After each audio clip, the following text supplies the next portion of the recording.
자, 오늘은 말 그대로 특강을 한번 시행해 보도록 하겠습니다. 네, 특강을 미리 좀 준비해 보았는데 뭐 내용이 어떻게 여러분들 이게 도움이 되는 내용이었으면 좋겠고, 한국 사회에 대한 좀 종합적인 진단, 전망, 이런 좀 거창한 주제라고 볼 수 있습니다. 제가 수업 시간에 늘 말씀드렸던 어떤 한국 사상사에 대한, 과연 우리는 누구인가에 대한 고민을 같이 한번 해보는 그런 가볍다면 가볍고, 네, 가볍다면 굉장히 가벼운 주제일 수도 있고, 또 여러분들이 한번 귀담아 들어볼 만한 그런 내용이기도 한 그런 주제를 가지고 한번 특강을 해보도록 하겠습니다. 모쪼록 여러분들에게 유익한 시간이 되기를 바랍니다. 자, 그럼 시작을 해보겠습니다. 보시다시피 제목이 굉장히 거창하죠. 제목이 네, 보시다시피 제목이 붉은 글씨에 안 그래도 아주 붉은 글씨로 포인트를 줘봤는데, 한반도의 역사 그리고 그 사상적 특징, 한반도의 역사에서 우리는 어떤 교훈을 얻을 수 있고, 그 한반도 우리 민족이죠. 우리 민족의 대한민국을 넘어서는 우리 민족의 어떤 사상적인 특징이 무엇인가, 이 속에서 우리는 어떤 민족을 지향해 왔으며 앞으로 지향해야 하고 어떤 민주주의를 이루어 나갈 것인가, 그 가능성이 과연 우리 사상사, 한국 사상사 속에는 살아있는가, 존재하는가, 거기에 대한 질문이자 제 개인적인 답을 찾아가는 탐구의 과정입니다. 자, 이게 여러분들의 어떤 지적 호기심 내지는 한국 사상 내지는 한국의 역사에 대한 호기심 그리고 관심으로 이어지기를 바라면서 수업을 시작해 보겠습니다. 보시다시피 이 특강은 본 수업에 대한 전체적인 마무리, 그리고 좀 가벼운 주제로 우리가 또 수업을 전체적으로 포괄해오는 그런 특강의 시간이 되겠습니다. 자, 그럼 첫 번째 주제는 한국사를 어떻게 보아야 하는가라고 하는 주제로 이루어져 있습니다. 자, 부제도 좀 좀 여러분들 호기심을 끌기 위해서 이런 주제를 두어봤는데, 왜 흥했고 망했는가, 그 교훈은 무엇인가 라는 것을 한번 살펴보도록 하겠습니다. 우리가 이제 한반도의 역사에서 수많은 역사를 볼 수 있죠. 수많은 국가들이 흔히 말하는 명멸했습니다. 찬란하게 빛나다가 사라지고 흥망성쇠의 역사를 우리가 먼 고조선에서부터 가깝게는 조선에 이르기까지 우리가 살펴볼 수가 있는데, 과연 이 역사 속에서 우리는 어떤 교훈을 얻을 수 있는가? 잘 아시다시피 역사란 어떤 그 성찰이다.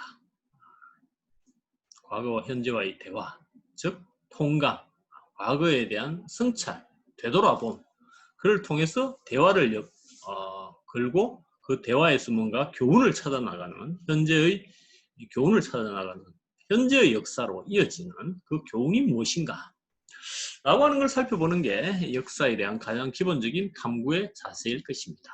자, 그래서 오늘 그 한국사에 대한 개괄적인 어떤 지금 PPT로는 한 장이 되겠습니다만 전체 한국사를 가볍게 좀 한번 살펴보는, 그렇지만 가볍지만은 않은 그 이야기를 좀 해볼까 합니다. 자, 그럼 먼저 고조선 그리고 고구려에 대해서 한번 살펴보겠습니다. 이 한단고기를 중시하는 그 유사사학이라고 하는, 좀 심하게 말하면 사이비사학이라고 하는 입장이 있죠. 그 입장에 따르면 고조선은 굉장히 강성했고 치우천왕 이렇게 이야기하면서 거의 세계를 호령했던 그런 대제국이었다 라고 이야기를 합니다. 라고 이야기를 하고 고조선이 망한 뒤에 설치되었던 사군에 대해서도 다르게 이제 얘기를 하고 있죠. 한사군. 그래서 그 이야기는 결국은 뭐 저는 거기에는 전혀 동의를 하지 않습니다만 어떤 우리의 역사에 대한 우리 역사에 대한 어떤 강렬한 욕망, 우리의 현재의 어떤 그 나약함 내지는 한국사에 있었어의 어떤 그 뭐 제가 볼 땐 좀 비뚤어진 그러한 성찰이라고 볼 수 있는데 나치즘과 비슷한 얘기죠. 강성했던 게르만 제국의 영광을 되찾자. 아리안족이요. 뭐 이런 이야기 아닙니까? 그래서 사실은 굉장히 좀 심리학적이고 제국주의적인 그런 관점이 있습니다. 사실은 우리가 결코 현 시기에 따라가서는 안 될 그런 관점이라고 할 수 있습니다. 자, 근데 어쨌든 간에 그런 유사사학이 왜 그렇게 고조선에 뭐 고구려에 집착하는가? 그것은 고조선과 고구려가 우리 역사에서 지니는 중요성 때문이겠죠. 네. 그래서 저 역시도 바로 그 고조선과 고구려에 대한 역사로부터 한반도의 역사를 한번 고찰해 보고자 합니다. 자, 고조선이 굉장히 강성했던 나라였음은 분명하죠.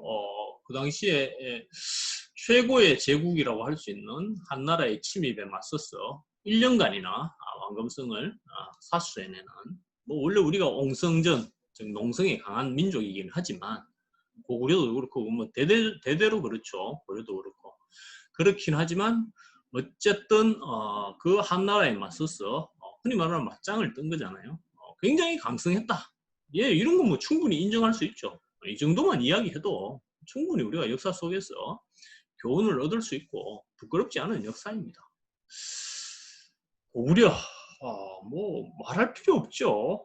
가장 강성했던 그리고 가장 넓은 영토를 가졌던 광개토잖아요. 광개토, 넓은 땅을 열었던 대왕께서 계셨던 광개토. 그러한 고구려의 역사. 자, 그런데 뭐 결국은 고조선과 사실은 정확히 말하면 조선이죠. 옛날 조선과 고구려가 혹은 고려라고도 많이 불렀다고 합니다.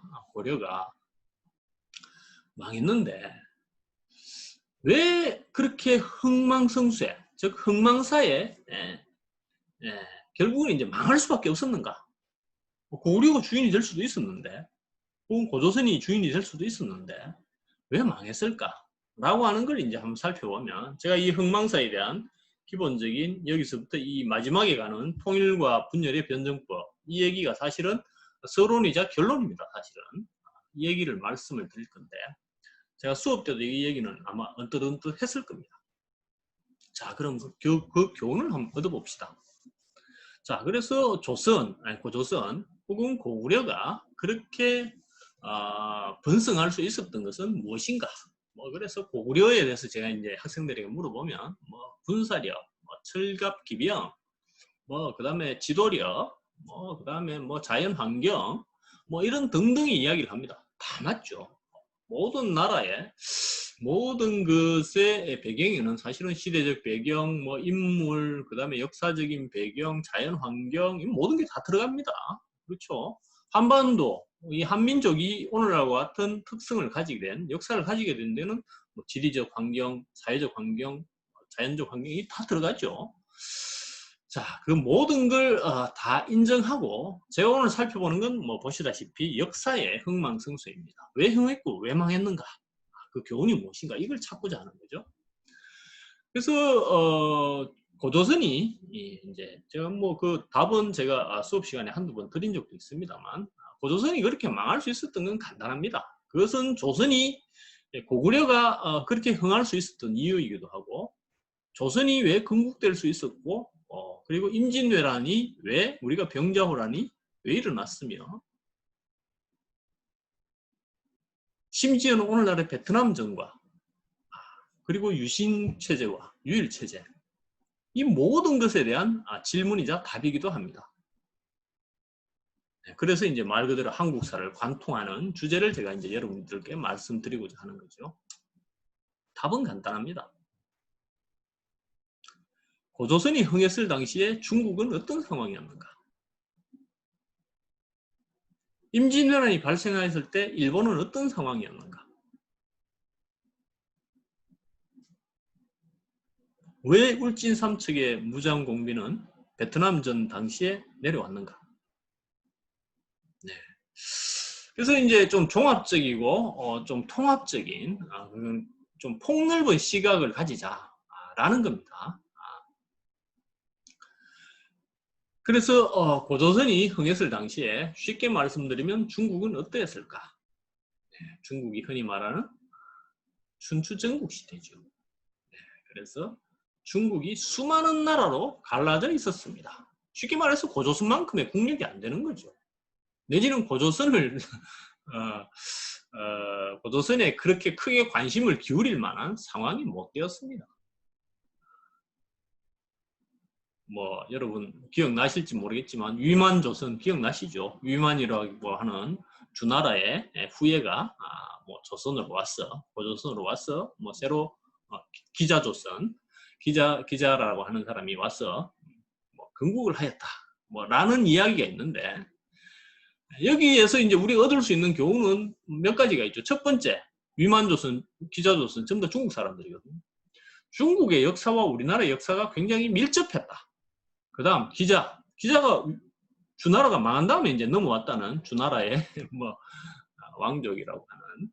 그래서 뭐 우리가 주나라야 왕실의 후예이다 뭐 어떻다 뭐 그런 이상한 식으로 흘러가는데 얻어야 하는 교훈은 그게 아니죠. 우리가 주나라 왕실의 후예면 그건 뭐 결국은 또 다른 사대주의 소중화 사상에 불과하지 않습니까? 그게 교훈이 아닙니다. 교훈은 무엇인가? 중국의 역사와 우리나라 역사가 굉장히 밀접하게 연관되어 있고 중국의 흥망성쇠, 즉 주변국의 흥망, 주변국이 통일되는가 분열되는가는 굉장히 중요한 우리나라 역사에 영향을 미친다라는 것입니다. 오랫동안 춘추전국 시대가 지속되다가 아시다시피 통일이 되죠. 그 통일을 이룬 나라가 바로 진나라, 즉 진시황 아닙니까? 근데 진시황은 곧 그 진나라가 사실은 곧 망합니다. 망하고 대제국을 실제로 건설한 나라는 오늘날 한자라고 하는 중국의 글자를 한자라고 하잖아요. 바로 그 한나라죠. 그래서 이 한나라가 흔히 말하는 대제국을 이룩하게 되고 이제 통일을 했으니까 당연히 어디에 관심을 가지겠습니까? 이제 네 곳의 변방을 다스리겠죠. 뭐 여러분들 많이 들어보셨던 서융 뭐 있지 않습니까? 동쪽에 오랑캐, 북쪽에 뭐 이런 남만, 뭐 남쪽에 뭐 미견 이 전부 다 이제 정벌을 해놨습니다. 왜 동쪽에 있는 오랑캐 동이 아닙니까? 동이족에게도 쳐들어오는 거죠. 그게 바로 결국은 고조선이 망하게 된 고조선과 한나라가 전쟁을 하게 되고 아시다시피 망해서 한사군이 설치되지 않습니까? 그럼 고구려도 역시 같은 맥락입니다. 고구려가 번성할 당시 그렇게 이제 진나라, 한나라에 이어서 중국이 쭉 통일되어 오다가 분열이 됩니다. 네, 5호 16국이라고 하는 남북조 시대를 열게 되죠. 남북조 시대를 맞이해서 뭐 보면 알겠지만 뭐 북위가 어떻고 뭐 양나라가 어떻고 뭐 그 삼국시대 보면 우리나라 삼국시대 보면 거래한 나라들 보면 중국의 나라들이 굉장히 많습니다. 당연히 중국이 분열되어 있었습니다. 무주공산인 거죠. 무주공산은 아니겠지만 그렇다고 해서 그 땅이 꼭 우리 땅이 되어야 되는 건 아니지만 고구려로서는 굉장히 중요한 어떤 그 부흥의 발판이 된 거죠. 부여가 강성했던 이유, 고구려가 그렇게 큰 땅을 차지할 수 있었던 이유가 바로 거기에 있습니다. 그럼 고구려는 왜 망했을까? 자, 그런 위진 남북조 시대, 여러분 아시는 그 뭡니까? 그 삼국지에 나오는 바로 그 위나라입니다. 위진 남북조 시대를 넘어서서 결국은 이 나라를 통일하게 된 게 수나라입니다. 여러분 아시는 바로 그 살수대첩에, 을지문덕의 살수대첩이 나오는 바로 그 수나라. 네. 그 수나라가 그 오랜 그 분열을 극복하고 통일을 이룩하게 되죠. 그리고 수나라는 곧 망합니다. 곧 망하고 아시겠지만 이제 당나라로 넘어가죠. 바로 이 당나라가 어디입니까? 바로 고구려를 멸망시킨 당사자죠. 네, 역사는 그런 겁니다. 그래서 고구려가 견디질 못하는 겁니다. 그 강한 나라를 둘러싸고 고구려가 뭐 여러 가지 이 외교적인 내지는 자기들끼리 굉장히 삼국 사기에 보면 굉장히 많은 논란을 합니다. 우리가 조공을 할 것인가, 맞서 싸울 것인가. 뭐 때로는 조공을 하기도 하고 때로는 맞서 싸우기도 합니다. 그렇지만 결국은 버텨내질 못하죠. 뿐만 아니라 뭐 여러분 너무나 잘 아시는 신라와 당나라 간에 나당 연합을 맺으니까 아무리 고구려라고 한들 그 큰 중국이 하나로 통일이 되고 신라에서 마저 치고 백제가 멸망됐는데 버티기 힘들죠. 자, 다음으로 넘어가 보겠습니다. 자, 이래서 이제 삼국시대가 통일신라 시대로 이어지는 거죠. 그것은 결국은 중국의 통일과 굉장히 밀접한 연관이 있었다라는 걸 말씀드립니다. 당연히 중국은 계속적으로 남진하려고 하였고 동이족을 아예 이제 다 집어삼키려고 했죠. 그게 흔히 말하는 신라와 당나라 간의 어떤 전쟁입니다. 자, 거기에 대해서는 사실 역사서에 명확히 나와 있지는 않습니다만 신라는 죽음을 그야말로 사생결단의 한판 승부를 벌였죠. 그래서 알다시피 신라가 어찌되었든 이 땅을 지켜낸 겁니다. 그 부분은 우리가 분명히 인정을 해야 됩니다. 신라의 삼국 통일에 대해서 삼국 통일의 과정에서 어떤 논란이 있을 수는 있습니다만 후에 당나라와의 전쟁, 나당 전쟁은 그야말로 대단한 민족 사이에 있어서 가장 뭐랄까 최초이자 위대한 승리였다 라고도 볼 수 있는 거죠. 자, 그래서 이제 신라가 고려로 이어지고 고려가 조선으로 넘어갑니다. 그래서 뭐 너무 길게 말씀드리긴 그렇고 가장 최근의 나라인 조선의 건국을 보면 조선이 왜 요동정벌론이 나왔는가? 어땠겠습니까, 중국이? 예, 제가 지금 옆에 적어놨습니다만 원명교책입니다. 너무나 잘 아시는 몽고의 그 원나라죠. 원나라가 이미 거의 쇠망에 가던 때였죠. 이때는 거의 뭐 멸망에 가던 때였고 거의 명맥만 유지하던 때입니다. 그리고 새로운 주원장의 명나라가 부흥하던 그 시기입니다. 그래서 조선이 굉장히 많은 전란 속에서 이성계라고 하는 위대한 영웅이 나올 수가 있었고 요동정벌이라고 하는 꿈을 꿀 수가 있었던 거죠. 그 틈을 타서 혼란기에 이제 우리나라 권력도 교체가 되는 거죠. 자, 그 다음으로 이제 임진왜란과 병자호란을 넘어가 보겠습니다. 임진왜란. 너무나 잘 아시겠지만, 일본이 오랜 전국시대, 오랜 그 분열의 시대를 끝장내고 통일을 하게 됩니다. 도쿠가와 이에야스. 여러분 너무나 잘 아시는 통일이 됩니다. 그래서 이제 이 통일된 전력을 가지고 그야말로 이제 통일하니까 거기다가 조총이라고 하는 새로운 무기에다가 뛰어난 군사력 당연히 세계를 꿈꿔볼 만하죠. 뭐 어느 나라건 힘이 있으면 다른 나라를 치러 가고 싶은 게 사실 잘못된 제국주의적인 그런 아까도 말씀드렸지만 침략주의적인 관점인데 그런 잘못된 관점에서 많은 전쟁을 일본 또한 계속 벌여왔죠. 그래서 일어난 것이 바로 임진왜란입니다. 외구의 란이라고 하기에는 우리의 상처가 너무 컸죠. 그래서 이제 임진왜란이 일어났고, 임진왜란은 뭐 아시다시피 이 명나라에 대한 그 정벌, 가도, 길을 빌려달라 뭐 등등과 아울러서 이제 명나라와 함께 국제전으로 이렇게 벌어지게 됩니다. 그래서 이순신이라고 하는 위대한 장군이 조선을 지켜내죠. 그리고 숱한 의병들이 또한 이 나라를 지켜냈습니다. 다 아시는 거죠. 그 의병들 대부분이 나중에 반역죄로 역적이라고 처형했다는 이 참 웃지 못할, 심지어는 이순신의 죽음에서도 우리가 그런 야사를 듣곤 하는데 참 서글픈 역사죠. 그러니까 그럼에도 참으로 위대한 이 나라의 민초들이 이 나라를 지켜냅니다. 병자호란은 무엇인가? 잘 아시겠습니다만 요즘 너무나도 유명해진 얘기죠. 광해군이 바로 이 임진왜란 시기에 전란을 분조를 이끌면서 전란의 한복판에 있었습니다. 그리고 국제 정세를 누구보다 꿰뚫어 보는 거죠. 그래서 제가 지금 말했던 이 전체적인 교훈을 몸으로 체득을 한 거죠. 이 사람은. 아, 중국이, 일본이 어떤 정세인가, 어떤 국제 정세이고 여기에 따라서 우리나라가 어디를 택할지를 잘 판단해야 되는구나. 그게 바로 흔히 말하는 광해군의 중립외교라는 거 아닙니까? 오늘날 재조명받고 있는. 이 중립외교를 잘하고 있었는데 뭐 아시다시피 이 중립외교에 대해서 가장 크게 반발했던 세력이 조선의 사대부들이죠. 사대부들이 그걸 견디질 못합니다. 참 서글픈 거죠.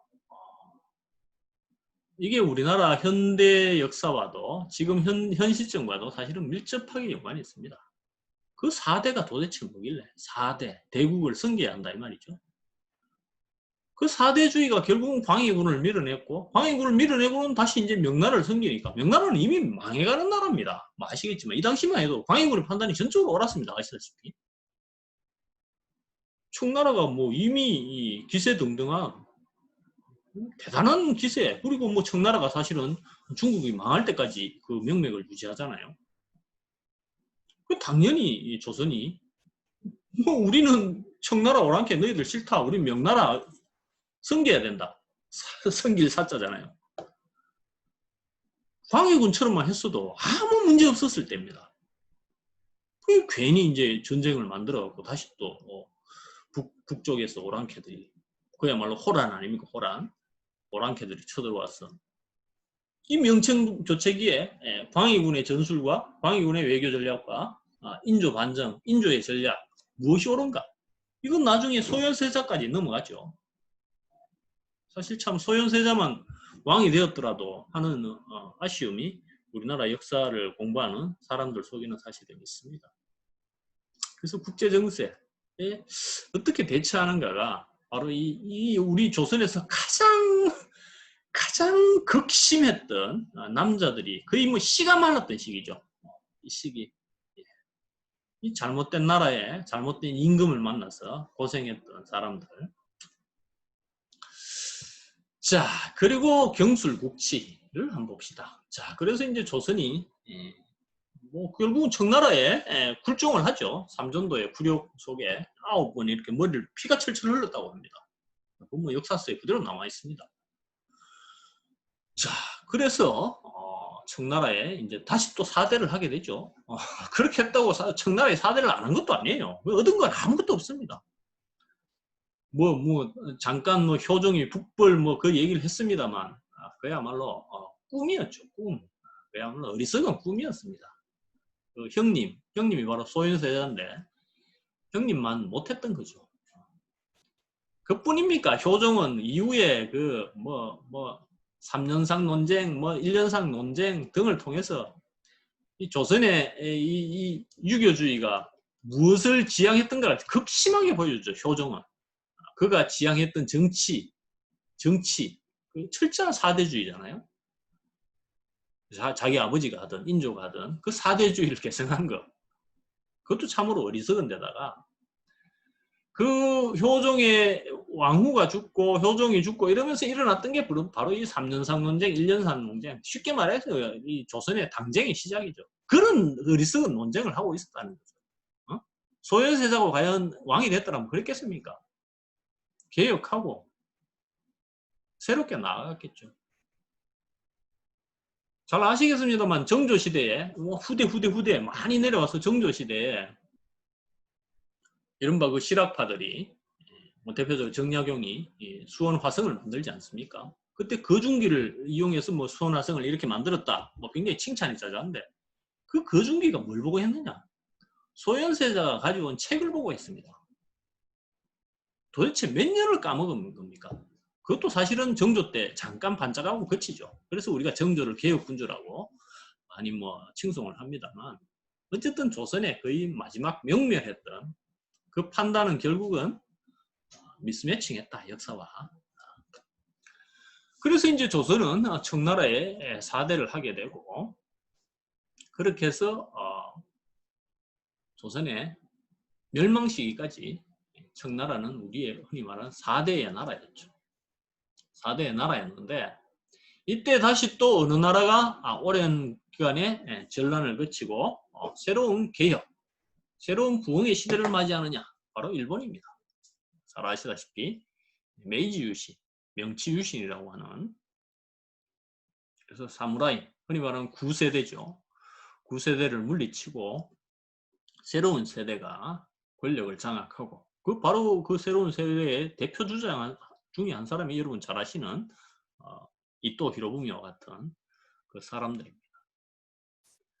그래서 그 당시에 어떤 그 일본의 사상, 일본의 특히 이제 교육 사상, 교육가들, 유기치와 같은 이런 사람들의 역할이 일본을 근대화시키고 새로운 나라, 메이지 유신으로, 그리고 이제 흔히 말하는 일본의 새로운 근대화로 이끈 중요한 어떤 모멘텀, 전환점이 되었고, 전환기의 어떤 그 힘이 되었죠. 그들의 교육, 그들의 사상이. 그때 우리는 뭘 하고 있었느냐? 네, 우리는 다시 또 청나라와의 뭐 관계도 있고, 뭐 러시아와 관계 또 이리 찢기고 저리 쫓기고 뭐, 그러면서 다시 또 그 동학군을 우리 스스로가, 동학군이 싸웠던 주된 대상이 물론 일본군이기도 하지만 조선군이기도 합니다. 참 어리석죠. 그렇게 마지막 다시 또 일어섰던 그 우리 농민들, 거의 뭐 조선의 주력이죠, 그분들이. 그분들마저도 마지막으로 동학 농민전쟁에서 패배를 하고 조선은 경술국치라고 하는 이런 비극을 맞이하게 됩니다. 그래서 제가 여기도 적어놨습니다만, 여기에서 우리가 알 수 있는 조선의 흥망사, 우리나라의 흥망사 교훈은 뭐냐? 첫 번째, 내가 잘해야 됩니다. 예를 들어서 정조라든가 뭐 이순신이라든가 광개토 대왕이라든가, 혹은 남이 못하거나, 이때 이제 중국이 분열되어 있거나 일본이 좀 지리멸렬하거나, 그럼 우리가 뭐 대마도도 한번 치러 갔다가 중국 만주로도 뻗었다가 이러는 거죠. 혹은 운이 좋아야 되는데, 운이 좋을 경우는 극히 없습니다. 극히 드뭅니다. 제가 그래서 드리고 싶은 말씀은 뭐냐, 역사를 무슨 뭐 연도 외우는 그런 방식으로 역사를 공부하지 말라는 거죠. 1894년 갑오 농민전쟁, 뭐 갑오 개혁이 일어나고 1894년 뭐가 되고 18 이렇게 외워본들 그게 무슨 교훈을 주겠습니까? 그걸 꿰뚫어 보자는 거죠. 전체를 통괄해서 보는 그런 통시적인 접근, 그리고 국제 정세와 아울러서 바라보는 좀 거시적인 접근, 그리고 시대를 넘어서 이렇게 생각했던 그런 좀 통시적인 그런 접근. 뭐 옛날 선인들이 다 그랬습니다만, 세종대왕이 그 뭐 주역을 500번 읽었다는 세종대왕이 항상 신하들과 토론하고 논쟁하는 걸 즐겨했던 호학의 군주죠. 학문을 되게 사랑했던 군주인데, 심지어는 뭐 학문을 새로 만들고 문자도 새로 만들잖아요. 대단하신 분이죠. 그랬는데 그분이, 여기서 우리가 알 수 있는 게 리더가 공부를 하는 게 얼마나 중요한가, 위대한 사람이 공부를 하면 얼마나 많은 사람들에게 빛을 줄 수 있는가를 엄청 보여주신 분이 바로 우리 세종대왕이시죠. 진짜 위대한 그레이트 킹이죠. 근데 어쨌든 세종대왕이 항상 신하들이 이러이러하게 이제 얘기를 했을 때 되묻는 게 있습니다. 내가 알기로는 과거 중국 역사 어디에 보면, 혹은 고려시대 어디에 보면 이렇게 했는데 거기에 대해서는 어떻게 생각하느냐, 쉽게 말하면 반대되는 사례를 제시를 하는 거죠. 우리가 왜 역사를 공부합니까? 세종처럼 공부를 해야 한다는 거죠. 물론 그 반대 논리를 위해서 최만리의 상소나 거기 보면 반대 논리 위한 것도 됩니다. 공부라는 게 꼭, 여러분 학자라는 사람이 반드시 혹은 지식이 항상 인류에 기여하는 건 아닙니다. 국가에. 친일파들의 지식이 어떻게 쓰였는지 너무나 잘 알지 않습니까? 지금 이 판사들과 검사들의 그 지식이 어떻게 쓰이고 있습니까? 시대를 앞서가는 세종과 같은 그런 위대한 역사적인 안목, 그 속에서 이제 이 통찰하는 이런 거시적인 통시적인 이런 접근을 좀 했으면 좋겠다. 그 말씀을 드리는 겁니다. 그래서 이건 뭐 약간 약간 사설 비슷한 얘기지만, 시중 잡담 비슷한 얘기지만, 삼국지 연의, 제가 아까 말씀드렸던 이 삼국지의 시대는 우리나라 삼국시대, 무려 뭐 이런 나라들과 연관이 있습니다. 여러분들은 그 볼 때 마찬가지로 그런 것과 연관해서 보시면 더 재밌다는 거죠. 그래서 이 삼국지 연의에 나관중이 썼다고 하는 이 서문에 보면 이런 말이 있습니다. 보니까 이렇더라고요. 천하는 오래되면 뭐 갈라지고 또 분열되고 그 분열이 오래되면 또 하나로 합쳐지게 되니 삼국지가 그 얘기잖아요. 오랫동안 갈라져 있던 나라들 위초고와 같은 나라들이 대표적으로 위초고로 이제 좀 점차 하나가 됐다가 나중에 위나라가 되거든요. 그게 나중에 아까 위진남북조 이렇게 넘어가는 건데 바로 그걸 보여주는 게 삼국지연이죠. 삼국지연의에 사실은 이런 얘기가 있습니다. 그래서 이런 관점에서 우리가 역사를 좀 바라보고 역사를 좀 거시적으로 통시적으로 이렇게 바라보는 그런 해안이 필요하지 않는가. 자, 그래서 아까 뭐 제가 계속 말씀드렸지만 중국의 역사를 우리가 관심 있게 봐라. 지금 예를 든다면 우리 중국, 대만과 중국의 역사가 있죠. 관심을 가지고 봐야 되고 또한 일본의 역사를 봐야 됩니다. 그렇지만 지금 우리의 그에 못지않게 더 중요한 나라는 미국이죠. 미국, 북한입니다. 미국을 봐라. 이 속에서 우리가 역사를 봐야지. 북한이 지금 뭐 핵을 개발했는데 어떠지? 그것만 쫓고 있으면은 그 흔히 말하는 이 얘기 아닙니까? 달을 가리키는데 왜 손끝만 보냐고. 여러분 이 손끝만 봐서는 안 됩니다. 달을 봐야 됩니다. 달을. 분단에 대한 통찰을 해야 된다는 겁니다. 분단의 손끝을 보지 마시고 분열과 통일. 우리나라도 어차피 분열되어 있으니까 통일되어야 하지 않겠습니까? 저는 통일은 필연이라고 생각합니다. 그 수많은 우리나라 역사가 보여주거든요. 이게 이제 통찰의 힘이라는 거죠. 손끝을 보지 말라는 겁니다. 그 분단의 놀이기가 되지 말라는 거예요. 통일의 거대한 역사를 바라보고 그 속에서 통합의 지혜를 찾아라. 그래서 한국, 세계사, 중국의 역사는 사실은 또 세계사의 흐름과도 연관이 있거든요. 실제로는. 그리고 동아시아, 이 속에서 한국사를 좀 살펴보는 그런 식으로 역사를 본다면 우리가 좀 지혜도 얻을 수 있고 오늘날에 좀 통찰력도 얻을 수 있지 않겠는가. 가장 최근의 예를 제가 여기 좀 드러났습니다만 아까 말씀드렸지만 베트남전이 일어났습니다.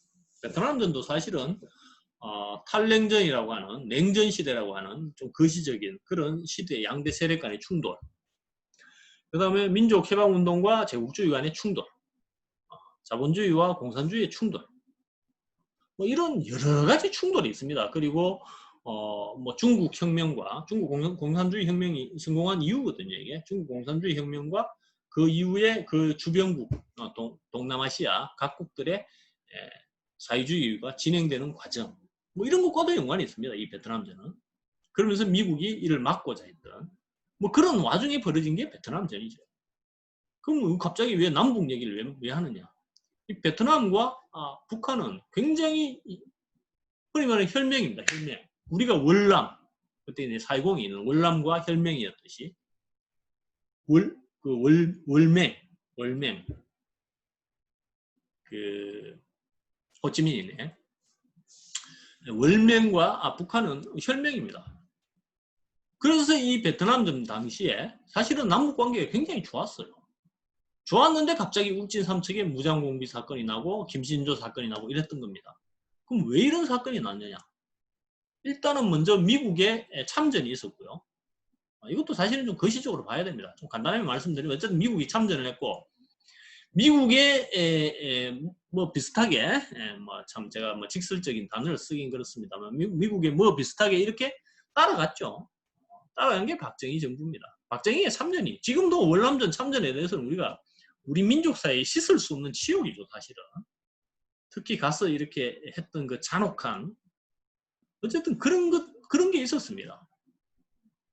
이게 국제전이 돼버린 거죠. 미국이 참전을 하고 한국도 참전을 하고 이러면서. 그러니까 이 남북 관계가 다시 또 전쟁 속으로 갈 수밖에 없는 겁니다. 그래서 북한이 가만히 있으면 이 군대가 계속 빼돌려서 계속 이 월남으로 가니까요. 월맹 측에서 요청을 할 거 아닙니까? 그래서 울진 삼척에 그 사건이 났고 1.1 무장감시 그 김신조 일당이 내려왔던 가장 큰 배경은 사실은 여기 있는 겁니다. 그래서 이런 것들을 바라봤을 때 왜 이 한반도의 긴장이 이 당시에 고조가 됐는가?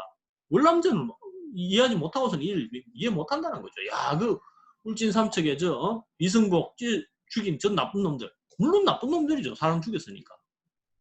그렇지만 좀 더 거시적으로 바라보면 이런 국제적인 냉전에 국제전으로 치달았던 베트남전에 그런 참상과도 연관이 된다는 겁니다. 유신과 유일체제 마찬가지입니다. 유신체제가 이루어지고 유일체제가 이루어졌던 게 유신과 유일체제가 제가 뭐 지난번에도 말씀드렸지만 이게 거울 상호작용, 적대적 상호이죠. 그 관계 속에서 서로 간에 총질을 하면서 서로의 권력을 강화시켜 나가잖아요. 가만히 보면 김일성이 어느 날 수령이 되고 세습을 하고 이러니까 그게 뭐 계속 나쁘게만 보이지만 거기에 닮아있는 우리의 모습 또한 통찰을 해야 됩니다. 박근혜가 어떻게 해서 대통령이 됐습니까? 누구 어떤 지식인이 그 말씀 하셨어요. 박근혜가 대통령이 되는 순간 우리는 북한의 세습체제를 욕할 수 있는 근거를 잃어버렸다. 또 다른 말로 이재용이 3대입니다. 삼성에. 이재용이 3대 세습을 하는 순간 우리는 북한의 3대 세습에 대해서 할 말이 없는 겁니다. 우리가 알게 모르게 이재용의 3대 세습을 정당화하고 있지 않습니까? 마음속으로. 그래서 왜 북한의 3대 세습을 욕합니까? 한반도의 가족주의, 유교주의가 가지고 있는 아주 나쁜 폐단 중에 하나인 겁니다. 그게. 그런 것도 같이 볼 줄 알아야 된다는 거죠. 제가 드리는 말씀은. 어쨌든 이 속에서 우리 역사, 우리 사회를 같이 좀 통찰하고 좀 반성해 나가고 극복하려는 무엇이 문제인가의 본질을 좀 볼 수 있는. 북한이 유교 사회주의라고 하잖아요. 그건 뭐 누가 봐도 틀림없는 사실입니다. 남해는 유교 자본주의입니다. 물론 뭐 싱가포르 이를 가지고 유교 자본주의라고도 얘기합니다만 한국에 제가 볼 때는 유교의 잔재가 훨씬 더 강합니다. 세상에 나이 적다고 두드려 맞고 그런 나라는 한국밖에 없을걸요. 지금 여러분들 어떤지 모르겠으면 대학 가면 우리 때는 무조건 맞았습니다. 나이 한 살 적다고. 사실은 재수해서 들어오는 사람은 나이가 더 많은 사람도 있는데 나이 많다고 때리는 것도 웃기는 일이죠. 아주 잘못된 일지잔재이기도 한데 그래서 이런 종합적인 통찰을 통해서 이런 부분들을 좀 분석하고 왜 이 일이 일어났는가 그 근본적인 원인, 거시적인 이런 것을 좀 찾아나가는. 그래서 한반도의 역사는 특히 이제 지금 우리가 분단이 되어 있잖아요. 분단이 되어 있기 때문에 이런 속에서 통일이 왜 필요한가, 그리고 이 분열의 역사라고 하는 것이 어떻게 흘러갈 것이며 어떻게 통일이 되어야 하는가, 통일의 정당성도 우리가 여기서 찾을 수가 있고 그 교훈도 좀 변정법적인 과정으로서의 어떤 교훈도 얻을 수 있다. 자, 그 말씀으로 한국사에 대한 교훈을 말씀을 마치고 자, 다음으로 넘어가 보겠습니다. 자, 한국의 민족주의와 민주주의. 또 이것 또한 굉장히 거창하죠. 사실은 굉장히 거창한데 자, 이렇게 한 4장으로 구성되어 있습니다. 굉장히 거창한데 이 한국의 민족주의와 민주주의에 대해서 좀 촌평이라면 촌평입니다만 한반도 역사에 대한 촌평을 먼저 한번 해보도록 하겠습니다. 제가 아까 말씀드렸죠. 뒤에 뭐가 있는지 보여드리겠습니다. 아무것도 없네요. 한반도 역사는 말 그대로 못난 정치가들 그들과 빛나는 민중들의 역사였다. 네. 고구려와 백제가 멸망한 이후에도 그 고구려 백제의 유민들은 신라와 연합해서 당나라와 싸웠습니다. 그건 뭐 부인할 수 없는 역사적인 사실입니다. 우리 민족사를 지켜낸 건 바로 그게 나는 진정한 통일의 전쟁이었다고 생각을 합니다. 그리고 제가 말씀드렸지만 늘 함께 했던 건 의병들이었습니다. 임진왜란 그 어려운 시기를 버틸 수 있었던 것도 광해군이 가서 전라도 지역을 주로 이제 가서 이제 분조 활동을 하는데 광해군이 할 수 있었던 가장 큰 이유 중에 힘 중에 하나가 의병들이었습니다. 최근에 근대사도 마찬가지 않습니까? 종합농민전쟁. 그때 농민들이 들고 일어나야 될 이유가 없습니다. 그냥 몸으로 가서 맞서 싸운 거죠. 그나마 조선의 자존심은 지켰습니다. 나라는 이랬지만 저는 그게 동학의 가장 큰 의의라고 생각하고 그게 결국은 그 흐름들이 이 독립전쟁으로, 독립운동이라고 합니다만 독립전쟁으로 이어지는 거죠. 가장 대표적인 분이 그 김구 선생 아닙니까? 뭐 잘 아시겠습니다만 김구 선생은 동학 접주거든요. 동학군이란 말입니다. 동학의 정신이 결국은 이 독립전쟁, 독립운동의 정신으로 이어졌고, 그게 우리 해방 이후에 오늘날의 이 헌법에 들어가 있잖아요. 우리 민족을 지켰고 우리 나라를 지킨 겁니다. 사실은. 자, 그리고 그 다음 못난 남자들과 빛나는 여성들이라고 적혀 있는데, 제가 뭐 이 여성들에 대한 뭐 그런 이야기를 드리려고 하는 게 아니라 남자들이 정말 못났습니다. 환양녀, 아까 말했던 병자호란 당시에 나왔던 말이 환양녀라고 얘기하잖아요. 뭐 야사에 의하면 정말 못났습니다. 예, 막 딸을 갖다 바치고 그 병자호란 전후를 통해서 내지는 조선시대 내내 뭐 자기 애 바치고, 얼마 전에 기황후전이라고 드라마를 했었죠. 그래서 기철이라고 하는 고려시대의 일족이 굉장히 그 친원파죠. 하다가 마지막에 비참하게 죽었는데,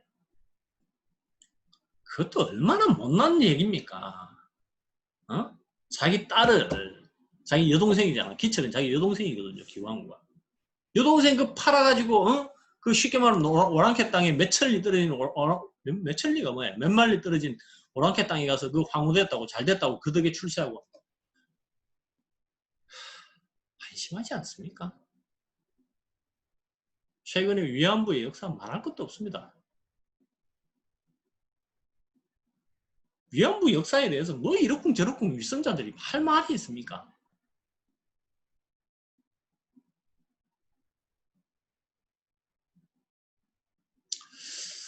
자, 어쨌든 뭐 민족주의에 대해서 잠깐만 말씀을 드리면, 그렇다고 해서 그 위안부 역사를 복원하려고 노력했던 그 센터장이 그렇게 자살을 하도록 만든 언론과 아니면 보수 정치인들, 네, 천벌받습니다. 천벌받아. 어떻게 과연 그 지금 그 언론들과 보수 정치인들이 독재자들에게, 친일파들에게, 네? 민간인 학살을 했던 자행했던 자들에게, 고문 학살했던 자들에게 그렇게 한 번이라도 용기 있게 언론에 쓰대고 정치적으로 싸워본 적이 있습니까? 어떻게 몇십 년 동안 평생을 바쳐서 위안부 그나마 조명을 한 게 그분들 덕인데 약간의 흠이 있는지 없는지도 모릅니다. 지금 어떻게 내부 총질을 할 수 있습니까? 그것도 사람을 죽여놓고, 지금도 그 죽인 거에 대해서 뭐 진상조사를 한다고 지금 검찰들이 그러니까 이게 제가 아까 말씀드린 정신 못 차리는 겁니다. 자, 민족주의에 대해서 계속해서 말씀드리면, 그래서 민족주의라고 하는 것은 이 탈민족주의를 오늘날 얘기하는 사람들이 많이 있거든요. 제가 전에도 몇 번 말씀드린 것 같은데, 그래서 이 탈민족주의 논쟁을 얘기하는 사람들이 있는데, 앤더슨 같은 사람이 있잖아요. 근데 이 탈민족주의가 서구의 관점이거든요. 서양의 관점이고, 제가 아까 말씀드린 대로 우리나라 민족이라고 하는 것은, 물론 우리나라 민족이 단일 민족이다 그렇게 얘기하는 건 오늘날 굉장히 유치한 얘기죠. 그렇지만 문화적으로, 역사적으로 유구한 전통을 이어왔고 그 전통 위에 서 있다라고 하는 건 부인할 수 없는 사실입니다. 그리고 우리는 평화민족주의, 박정희의 민족주의만 빼면, 그래서 박정희가 우리에게 치욕인 겁니다. 베트남전 파병이 정말 씻을 수 없는 역사의 상처죠. 이건 우리가 분명히 정리해야 됩니다. 그 잘했다고 떠들고 다니는 사람들이 있죠. 그 못난 사람들이죠. 바로 아까 말했던. 자, 저는 통일민족주의와 평화민족주의의 그런 관점 위에 서 있습니다. 그리고 저항민족주의, 자기를 희생하고 지켜냈던 그런 공동체 정신이 우리에게는 뭐 살아있고, 문화 속에도 그런 것들이 살아있죠. 지금은 뭐 대부분 그런 문화가 사라졌습니다만, 제가 어릴 때만 해도 옆집에 가서 노는 게 자연스러웠습니다. 옆집에 가서 밥 먹고 자고, 옛날에 보면 과객 너무 옛날이 진짜 라떼인데 이게 너무 옛날 얘기였습니다만, 지나가던 과객이 그냥 하룻밤 유숙하고 밥 얻어먹고 그렇게 떠나고, 그게 자연스러운 전통이에요. 우리의 공동체 문화가 우리가 어쩔 수 없는 우리의 문화입니다. 그게 민족 문화죠. 그게 이를테면 오늘날 밤늦게 여성들이 길거리를 다니고 이게 이상하다고 하는데, 우리 문화 전통에서 이게 이상한 게 아니에요. 뭐 카페에 뭐 가방을 놔놓고 다니는 게 이상하다 이렇게 얘기하는데 서구에서 왔을 때 서구 사람들이 봤을 때는 그렇죠.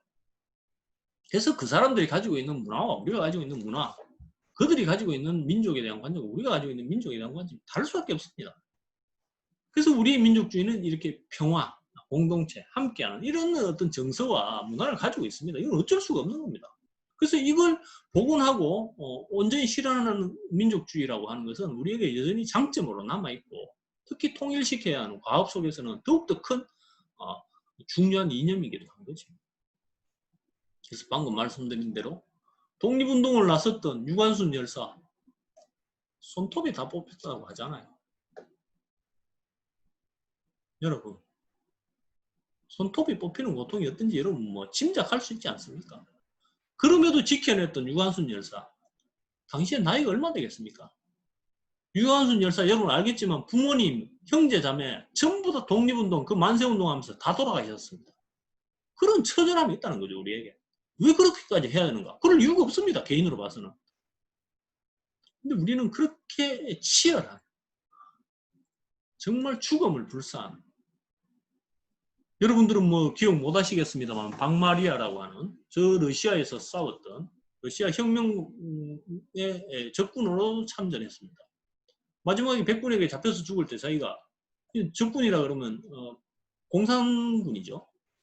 그런데도 불구하고 이 사람은 마지막에 자기가 염원했던 건 그겁니다. 나에게 딱 8걸음만 물러나게 해달라. 그리고 마지막에 죽었다는 거잖아. 이 전설과도 같은 얘기인데 그 8걸음이 뭐냐? 조선 팔도입니다. 이때 일제치하거든요. 우리 민족주의는 그랬다는 겁니다. 그 죽어가면서까지도 8걸음의 조선의 한을 안고 죽은 겁니다. 그건 모르죠. 여러분들 박마리아가 누군지 모릅니다. 그리고 민주주의 역사, 윤상원 열사, 제가 전에 뭐 몇 번이나 말씀드렸지만 광주의 정신. 광주 사람들이 꼭 그러지 않아도 됐습니다. 다른 지역이 다 조용했으니까요. 근데 차마 지켜볼 수 없는 거예요. 내 누이가, 내 동생이 저렇게 맞아 죽어가고 있는데 그것이 우리나라 사람이 어쩔 수 없는 정신이고 심정이 정서입니다.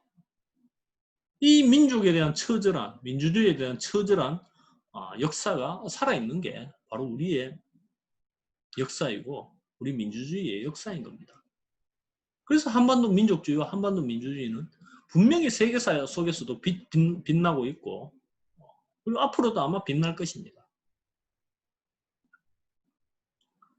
촛불혁명이 전 세계 민주주의 역사에 새로운 역사를 신기원을 일으켰다고 하잖아요.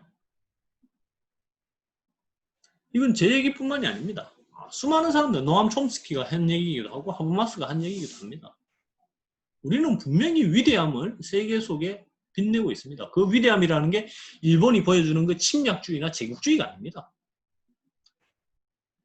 안중근 의사의 우리가 흔히 얘기할 때 안중근 의사의 총을 쏜 총에만 주목을 하지만 안중근 의사가 돌아가시기 전까지도 그걸 사실 완성을 못하고 일제가 급하게 사형을 집행해서 다 못 쓰시고 돌아가셨지만 동아시아 평화론과 같은 그런 위대한 정신 속에서 그 사람의 의거가 있었기 때문에 더 빛나는 겁니다.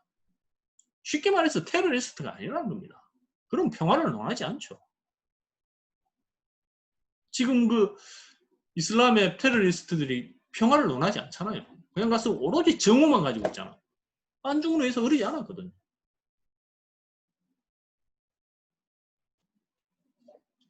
김구 선생이 발했던 백범일지에서 얘기했던 그 자기가 정말 평생 동안 그 80년 80노구 이끌면서 얼마나 숱한 전쟁을 했습니까? 동학전쟁부터.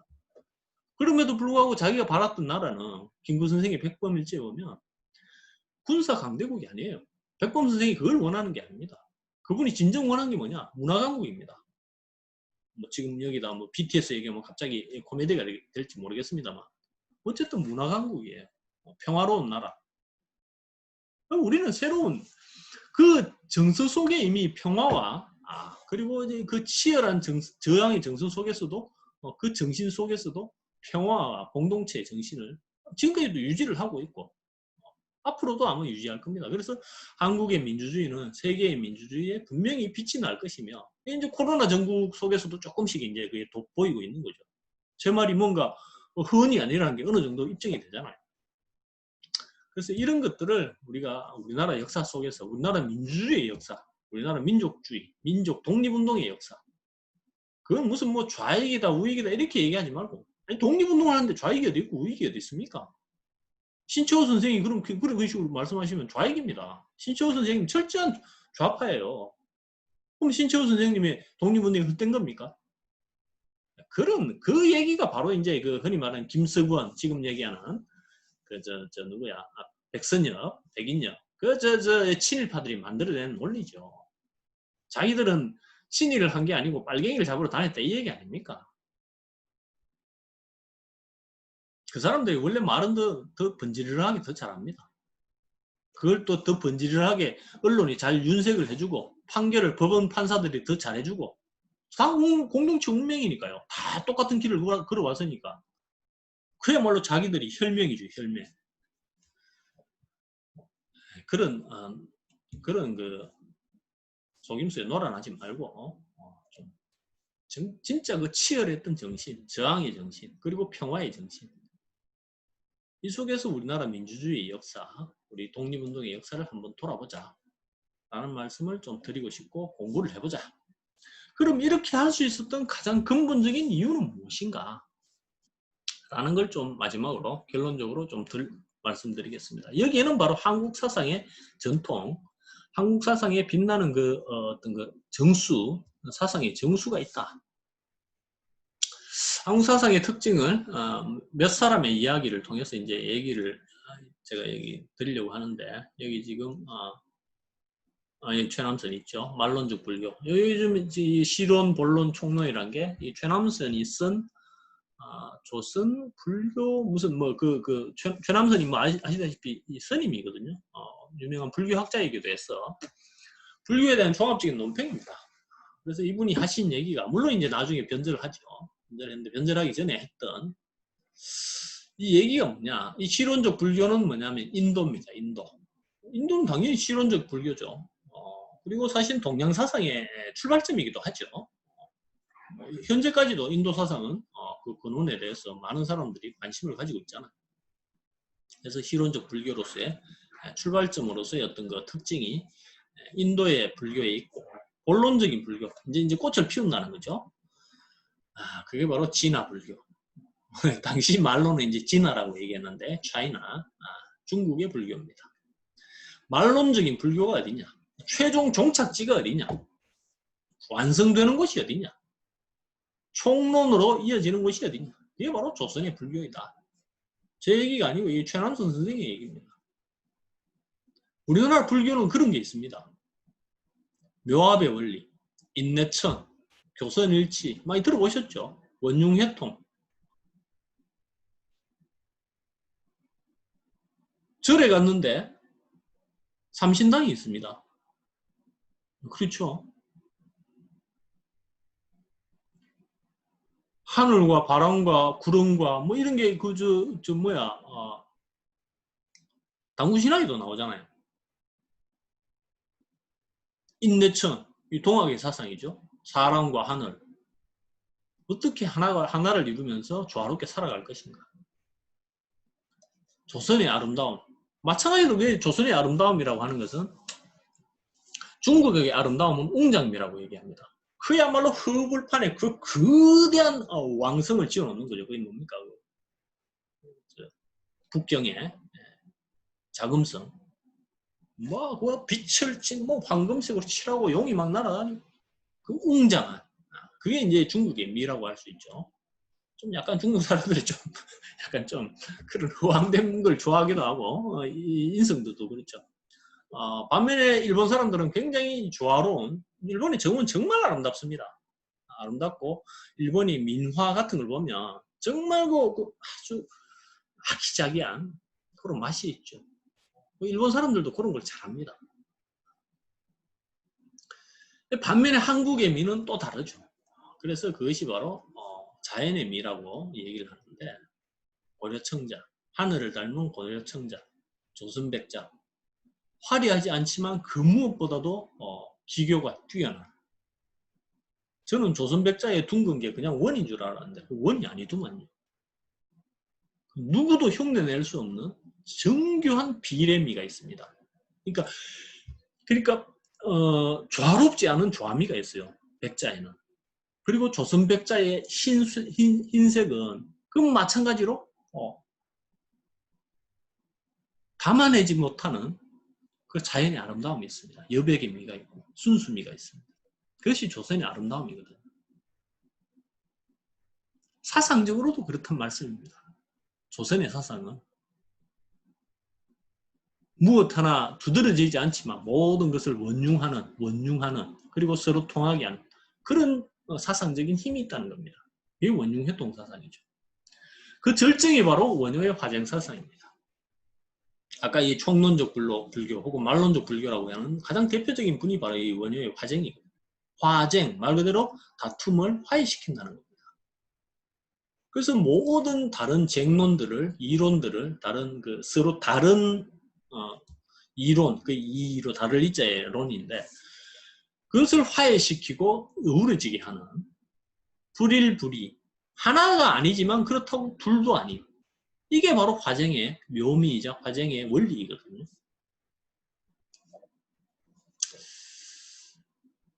근데 참 안타까운 것은 이 신채호 선생이 거의 뭐 비슷한 시기에 신채호 선생님이 조선에 있을 때 얘기입니다. 그러니까 일본에 피체되기 이전에 중국으로 망명하기 이전에 그 동아일본가 쓰신 그 글을 제가 이제 요약을 해놓은 건데 신채호 선생님이 그런 얘기를 하셨더라고요. 무슨 사상이든 들어오면 그 사상은 조선의 사상이 되는 게 아니고 사상의 조선이 된다. 뭐 쉽게 말해갖고 불교 들어오니까 우리나라 불교가 우리나라를 완전 집어삼켰잖아요. 유교가 들어오니까 그놈의 유교 상투 끝투머리 잡고 몇 년상을 지내야 된다. 거기 막 죽고 살았던 게 조선이잖아요. 마찬가지로 기독교가 들어오니까 온 사방에 뭐 교회 첨탑밖에 없습니다. 지금. 그 말씀입니다.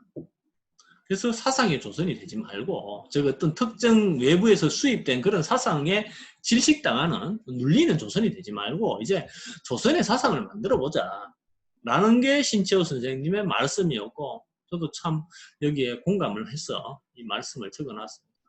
우리는 그럴 수 있는 힘이 있습니다. 왜냐하면 원융회통에 힘이 있고 화쟁에 힘이 있기 때문에 말론적 사상의 힘이 있고 전통이 있기 때문에 그런 융합시켜낼 수 있는 힘이 있습니다. 희미하지만 작은 흔적을 본다면 우리나라 유교가 있고 불교가 있고 기독교가 있고 이슬람교가 있고 다 있잖아요. 전 세계의 모든 종교가 이렇게 평화롭게 같이 있는 나라가 없습니다.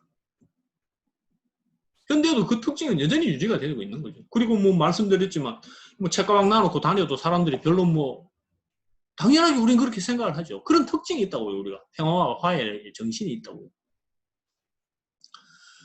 이런 말론적인 특징과 아울러서 우리가 가지고 있는 그 특징이 또 하나가 이제 변화의 역동성이죠. 그래서 액티브 코리아라고 하는 다이내믹 코리아. 한때 그 조선 코리아의 구호이기도 하였는데 역동적이죠. 이제 이거는 이제 나쁘게 얘기하면 빨리빨리인데 우리가 빨리빨리만 하는 게 아닙니다. 빨리빨리 한다고 해서 그럼 다음 날은 노느냐? 그렇지 않습니다. 1년 내내 빨리빨리 합니다. 그래서 그걸 빨리빨리라고만 얘기할 수 없는 거예요. 이 빨리빨리 문화 속에 우리는 불교 문화, 선불교의 문화 또한 가지고 있거든요.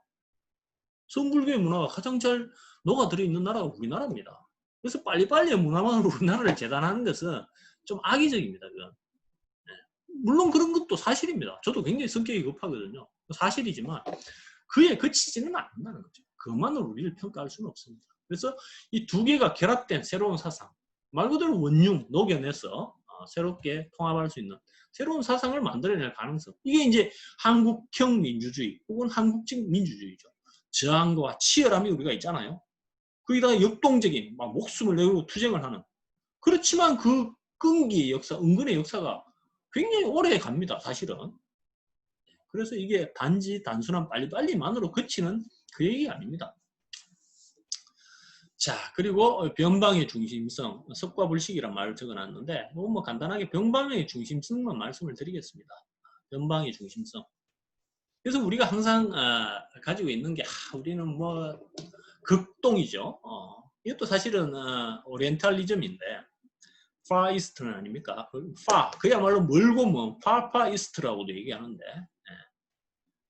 아주 좀 멀리 있는 쉽게 말하면 시골이라는 거죠. 유럽이나 미국에서 봤을 때 그렇게 이야기를 하는데 변방의 중심성이라는 게 무슨 얘기냐? 이 세상 어디도 중심이 계속 중심이 되진 않습니다. 제가 아까 이 통합의 역사를 말씀을 드렸잖아요. 변정법적 예의를 말씀을 드렸는데 세상 모든 것은 흥이 있으면 망합니다.